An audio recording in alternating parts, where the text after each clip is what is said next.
Kasi kung makiusap ako sa kanila, para naman tayong makaawa sa kanila, di ba? Pakiusap ko lang sa kanila, please, verify properly your reports. Kung gusto nyo, kayo mismo pumunta dito and feel it for yourselves kung ano nangyari dito. Huwag lang po kayong basta-bastang tumanggap ng mga reports from biased media outlets. Yun ang aking advice sa kanila. Pagkahan tayo, meron mga bias. Hindi lang local, pati national. Meron mga bias na local media, local at saka international media outlets.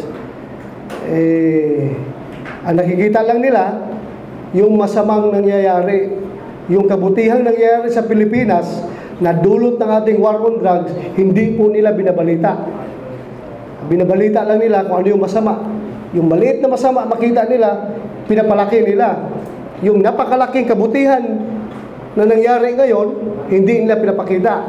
That's how biased these people are.